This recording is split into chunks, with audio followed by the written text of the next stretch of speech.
In the vast expanse of the Milky Way, humanity had carved out an unexpected niche for themselves, not through military might or technological superiority, but through an ability that other species found both fascinating and perplexing: their talent for understanding different perspectives.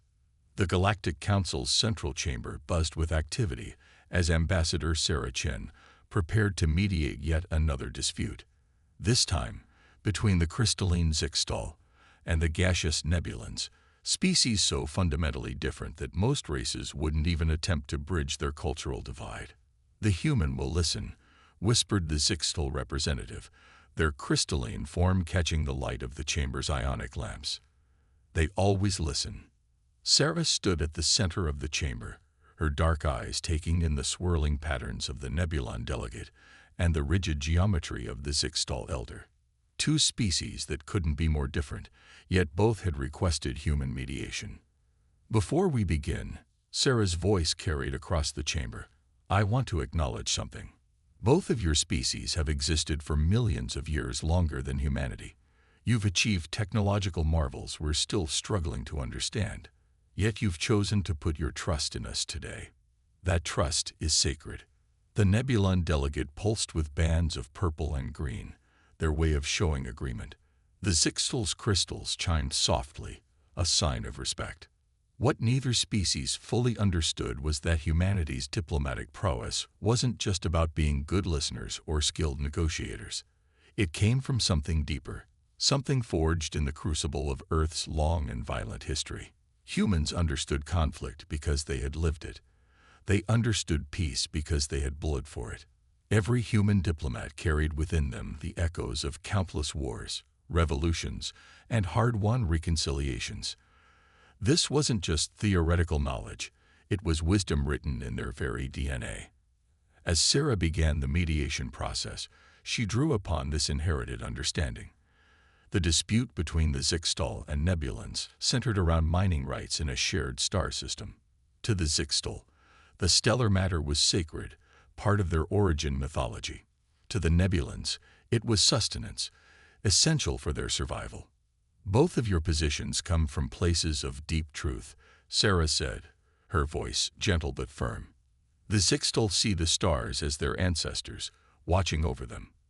The Nebulans see them as life itself, necessary for their existence. What if we could honor both truths?" Over the next several hours, Sarah guided the two species toward understanding. She shared stories of Earth's own struggles with balancing resource needs against cultural preservation. She spoke of indigenous lands and modern development, of finding ways to respect both progress and tradition. Gradually, a solution emerged. The Nebulans would be granted mining rights, but with strict protocols that honored Zixtal religious observations. In return, the Zixtal would receive priority access to the system for their ceremonial gatherings. As the agreement was formalized, other species in the chamber watched with their usual mixture of amazement and relief. This was why humanity had become the galaxy's go-to mediators. They didn't just solve problems. They transformed them into opportunities for greater understanding. But there was something else about humans that the other species had yet to fully grasp. Behind their diplomatic expertise lay a capacity for action that had rarely been seen. Humanity's choice to pursue peace wasn't born of weakness. It was born of knowing exactly what the alternative looked like. As Sarah left the chamber, she passed a group of Vrelkan warriors, their armored forms towering over her. They nodded respectfully, but there was a hint of dismissal in their bearing. Like many martial species, they saw humanity's dedication to diplomacy as a sign of softness. Sarah smiled politely in return, knowing what they didn't. Humans chose peace not because they were incapable of war, but because they were too capable of it. Their history had taught them the true cost of conflict, and they had decided to find a better way. Little did anyone know that this better way would soon be tested. Across the galaxy, forces were gathering that would challenge humanity's commitment to peace. Forces that would learn, too late, that diplomatic humans were not the same as weak ones. The first signs of trouble came not with a bang, but with silence. Communication buoys along the outer rim began going dark, one by one. At first, the Galactic Council dismissed it as routine technical failures. But Admiral James Rodriguez of the Earth Defense Fleet saw a pattern forming in the darkness. "These aren't random outages," he explained to the Emergency Council session, his hologram flickering above the central dais. "They're methodical.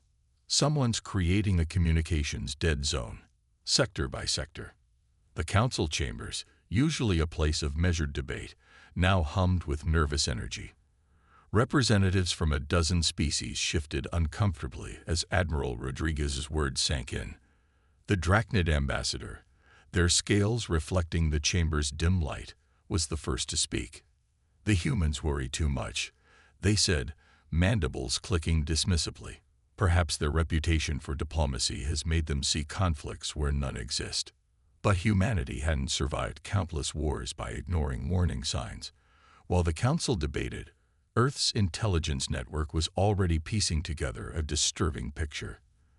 The Kithri Confederation, a loose alliance of aggressive species from the galaxy's outer arms, had been quietly building up their forces for years. The Kithri were not like the usual disputants that came before human mediators. They were a coalition of predator species who had evolved on harsh worlds where survival meant conquest. To them, diplomacy was merely a delay tactic used by the weak. Their first strike came at the colony world of New Eden, far from Earth's core systems. The colony's automated distress beacon transmitted for exactly 6 minutes before being silenced. Its final message painted a horrifying picture. Massive ships appearing from fold space, deploying weapons that turned the colony's defense shields to dust. Sarah Chen, still on the Galactic Council station, received the news during another mediation session. She watched the replay with hands clenched so tight her knuckles turned white. The Kithri hadn't just attacked the colony. They'd made a statement. The weapons they'd used were specifically designed to counter human shield technology. "They'd been planning this," she whispered, more to herself than to the gathered ambassadors. "All this time we were mediating their minor border disputes. They were studying our defenses." The Kithri Confederation's message arrived shortly after, broadcast simultaneously to every species in the Galactic Council. Their leader, Supreme Commander Vexthor, appeared as a towering figure of chitinous armor and predatory grace. For too long, the galaxy has languished under the weak philosophy of human diplomacy. Vexthor's translated words boomed through the chamber. "The strong do not ask permission to take what they need. The strong do not bow to the wishes of the weak. We have watched humanity spread their poison of compromise and negotiation. That ends today." The message continued, outlining demands that amounted to nothing less than the surrender of multiple independent worlds to Kithri control. They claimed it was for the greater good. That strong leadership would prevent the endless cycles of negotiation and compromise that humans had introduced to galactic society. In the council chamber, the reaction was chaos. Species that had long relied on human meditation now looked to their human representatives with a mixture of hope and fear. They had grown used to humanity solving problems through careful words and thoughtful proposals. But Sarah Chen wasn't thinking about diplomacy anymore. She was thinking about the 15,000 colonists on New Eden, about the families that had built their lives there, believing in humanity's promise of protection, about the children who would never see their next birthday. When she finally spoke, her voice carried none of its usual diplomatic warmth. "Get me a direct channel to Earth Command," she ordered, and even the most militant species in the chamber felt a chill at her tone. The Kithri Confederation needs to learn that humanity's preference for peace was never about inability. Across human space, a transformation was beginning. Ships that had carried trade goods were being refitted with weapon systems that had been carefully hidden away. Civilian defense platforms revealed military-grade weapons that had been disguised as atmospheric regulators. The species that had dismissed humanity as mere talking heads were about to learn why humans tried so hard to avoid war. Because humans knew something that the Kithri Confederation was about to learn. There's a profound difference between a species that cannot fight and one that chooses not to. The Earth Defense Fleet's flagship, Pax Humanity, dropped out of hyperspace at the edge of the Arcturus system. Admiral Rodriguez stood on the bridge, watching as dozens of other ships emerged behind him. These weren't the sleek diplomatic vessels the galaxy was used to seeing. These were warships, their hulls marked with the scars of conflicts humanity had hoped never to revisit. All ships, combat formation Delta, Rodriguez ordered, his voice carrying the weight of centuries of military tradition. Operation Righteous Response begins now. The Kithri Confederation had made a critical error in their calculations. They had studied human defense technology, analyzed their diplomatic protocols, and mapped their trade routes. But they had never bothered to study human history. If they had, they might have understood why the galaxy's most diplomatic species maintained a military fleet that had been carefully hidden behind civilian facades. They might have recognized that humanity's drive for peace came from intimate knowledge of war's true cost. The first battle shocked every observing species. The Kithri attack fleet over the occupied colony of New Titan encountered what they thought would be minimal resistance. Instead, they found themselves facing ships that seemed to anticipate their every move. Target their primary weapon systems, Rodriguez commanded. Show them what happens when you force peacekeepers to become warriors. Human vessels moved with a coordination that left their enemies stunned.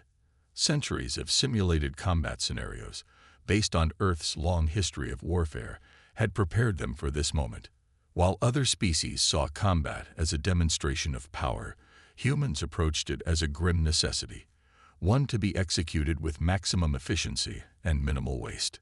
The Kithri's biological ships, impressive in their organic armor, discovered too late that humanity had developed weapons specifically designed to target such defenses, not out of aggression, but out of the pragmatic recognition that they might one day need to defend themselves against any type of threat.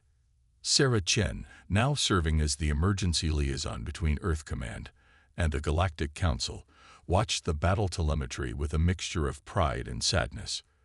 "We tried to show them a better way," she told the assembled ambassadors. "They chose to learn the hard way why we prefer peace." The Kithri's first defeat was swift and absolute. Their remaining ships retreated in disarray, leaving behind debris that told a story of technological superiority rendered meaningless by superior strategy and preparation. But humanity didn't celebrate this victory.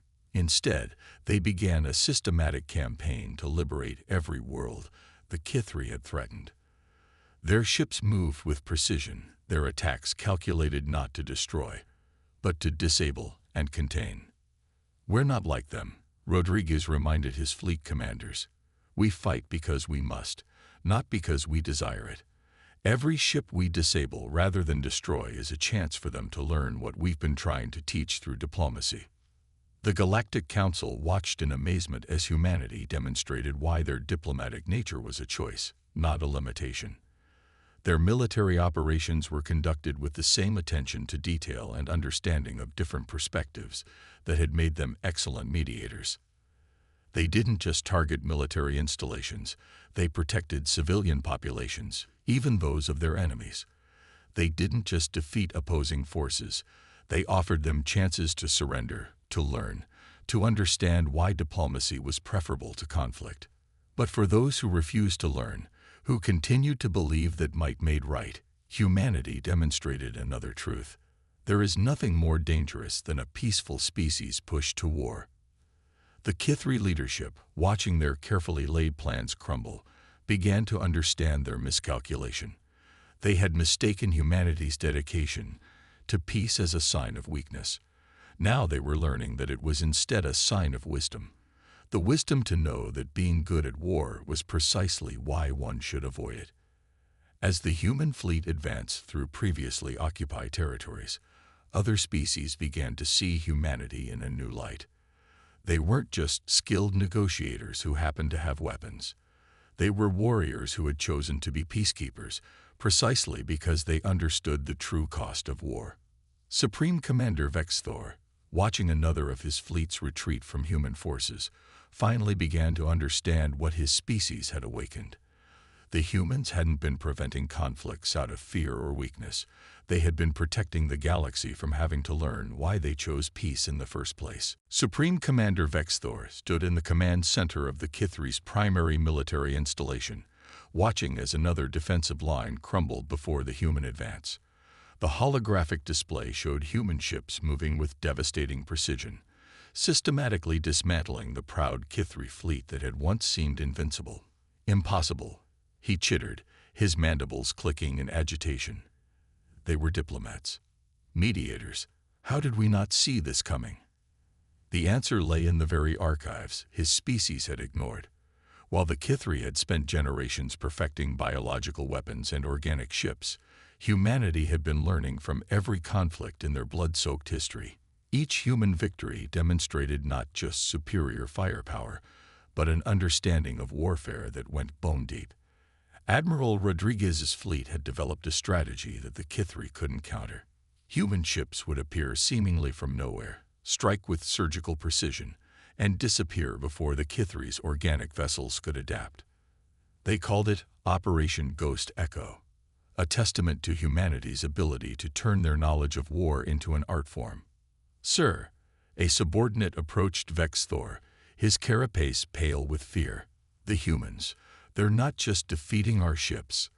They're broadcasting tactical analyses of our failures to every vessel they disable. They're teaching our crews why they lost." This was perhaps the most humiliating aspect of humanity's campaign.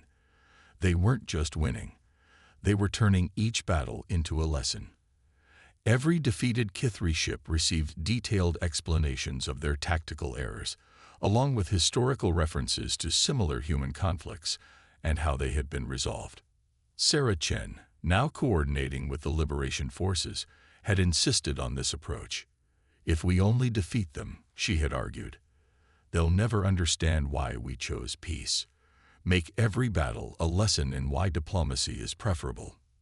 The Galactic Council watched in awe as humanity demonstrated a mastery of warfare that made their diplomatic skills even more impressive. They weren't peaceful because they were weak. They were peaceful because they were strong enough to understand the responsibility that came with such strength. As human forces approached the Kithri homeworld, Vexthor faced a decision that would define his species' future. The remaining Kithri fleet gathered for a final stand, their organic ships forming a defensive sphere around their home system. It was an impressive sight, but to the humans watching, it was also familiar. "They're repeating mistakes from our own history," Rodriguez observed, studying the Kithri formation. "This is like the Battle of Jutland, but in 3 dimensions. They still haven't learned." The final battle, when it came, was both decisive and merciful.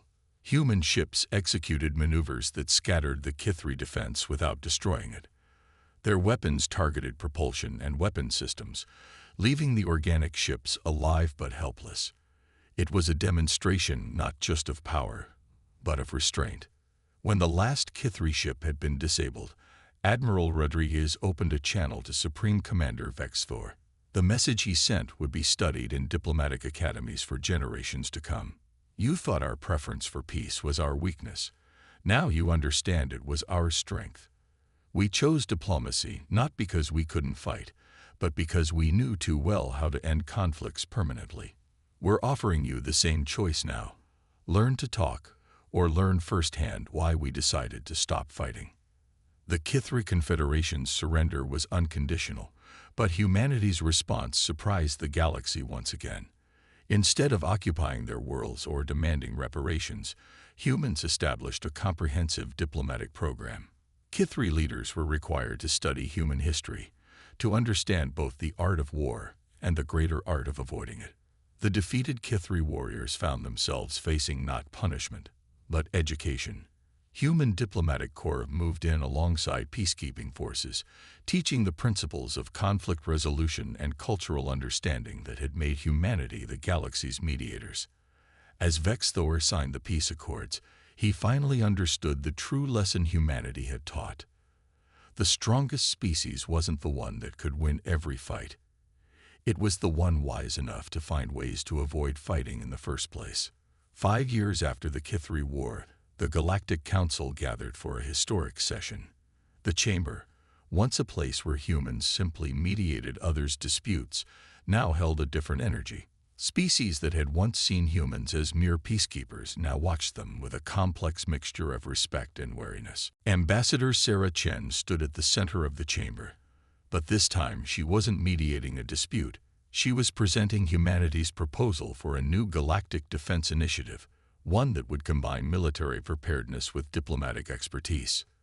The recent conflict taught us all a valuable lesson. She began, her voice carrying the weight of hard-won wisdom. Peace isn't the absence of strength, it's the wise application of it. The gathered species listened with newfound attention.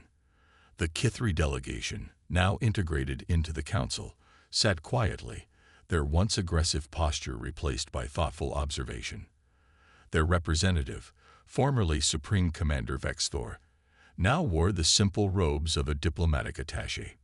What we witnessed, the Drachnid ambassador spoke, their scales shimming with respect, was not just military victory. It was the revelation of why humans pushed so hard for diplomatic solutions. You knew what the alternative looked like. Admiral Rodriguez, now serving as Earth's military liaison to the Council, nodded gravely. We spent thousands of years fighting ourselves before we reached the stars. Every weapon we developed, every strategy we mastered, they all came with prices paid in blood. We chose diplomacy because we understood war too well, not too little. The changes in galactic society were profound. Species that had once relied solely on military might began establishing diplomatic corps modeled after Earth's. The Kithri Confederation, under their new leadership, had become advocates for peaceful resolution, their warrior culture transformed by the understanding that true strength lay in knowing when not to fight. But perhaps the most significant change was in how the galaxy viewed humanity's diplomatic efforts. What had once been seen as a curious quirk of a young species was now recognized as the wisdom of veterans who had seen too much conflict to desire more. The humans, a young Nebulon diplomat observed, they carry their history like armor. Every peaceful solution they propose is backed by the silent knowledge of 1,000 ways it could end in violence. Human diplomatic stations across the galaxy were expanded to include both negotiation chambers and defense installations. But these weren't signs of militarization. They were reminders of the cost of failure. Every human diplomat now openly acknowledged what had always been true. They worked for peace precisely because they were masters of war. In the decades that followed, the galaxy entered what historians would later call the Pax Humana. Not because humans ruled through force, but because they had shown the galaxy a better path, one that acknowledged the reality of conflict while striving to prevent it. The Kithri, once the greatest critics of human diplomatic efforts, became their strongest advocates. Their schools now taught both the art of war and the greater art of avoiding it. Their once proud warrior culture evolved into something more nuanced, a society that understood that the greatest victory was the battle never fought. As Sarah Chen concluded her presentation to the Council, she shared a truth that would be enshrined in galactic law. The universe is vast and often violent, but we've learned, through countless sacrifices, that the strongest warriors are those who fight for peace, not because they can't win wars, but because they understand too well the cost of victory. The chamber erupted in approval, species that had once been bitter enemies now united in understanding. The humans among them smiled, knowing that their greatest achievement wasn't in winning the war against the Kithri. It was in showing the galaxy why they had spent so long trying to prevent it. In the end, humanity's reputation changed from simply being skilled negotiators to something far more profound. They became known as the species that had mastered both war and peace, and chosen peace with the full knowledge of the alternative. The galaxy had learned to cower not from their anger, but from the depth of wisdom that kept that anger in check. For in the vast expanse of space, there was no species more dangerous than one that chose peace not from weakness, but from the strength of knowing exactly what the alternative would cost.